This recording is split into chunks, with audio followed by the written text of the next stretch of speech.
السلام عليكم ورحمة الله تعالى وبركاته. إخواني إن شاء الله تكونوا بخير وعلى خير.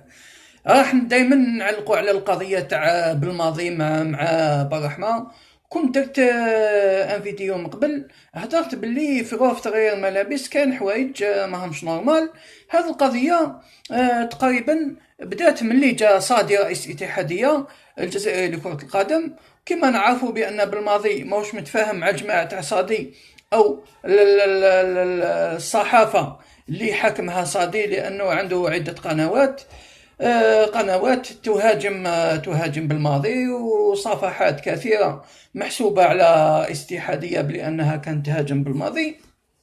وشاو صار حاليا في المنتخب الوطني، والأمر راهو صعيب لأنه يعطل أو يعيق كثير الناخب الوطني، لأنه في المحيط تاع المنتخب الوطني أصبح غير آمن، لأن المنتخب الوطني الانتوراج تاعو المحيط تاعو يولوا يحكموا له اللاعبين، يحرشوا له اللاعبين، يحكموا اللاعبين ويتكلموا معاهم على حدة، تحريض اللاعبين على عصيان المدرب، لأن الأشياء هذو نعرفوها داخل النادي. كي تكون الإدارة ما عندها مشكل مع المدرب، الأمور هذه تجي سهلة باش دير مشاكل المدرب مع اللاعبين. المثال برحمة ضحية تحريض من أطراف على المدرب الوطني، وهذا لأنه في اللقاء الأول مع سليماني ما أقدم عليه برحمة، هذا باين باللي تحريض، لأنه الشيء هذا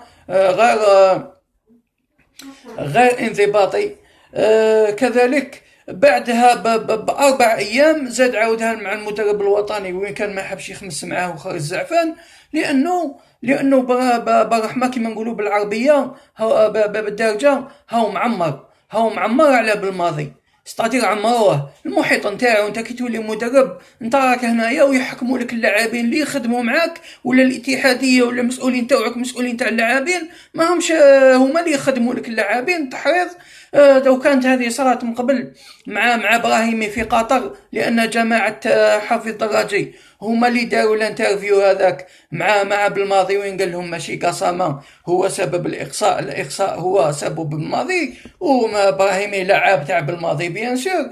دوكا برحمه والمره الجايه يزيدوا يجيبوا لاعب واحد اخر حتى يتلفوها له بالماضي كاع، ويولي ما يقدرش يتحكم في اللاعبين، ما يقدرش يمشي اللاعبين، ويولي يدير نتائج سلبيه، والشعب يدور على بالماضي، وهكذا يكون الرحيل تاع بالماضي او الطرد تاع بالماضي من المنتخب الوطني. اخواني ربي يجيب الخير ان شاء الله. مدرب خدام لا باس به، خلوه يخدم لهداكم ربي، خلوه يخدم.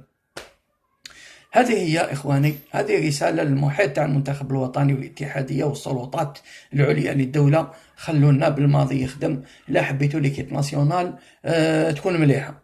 هذه هي. السلام عليكم ورحمه الله تعالى وبركاته.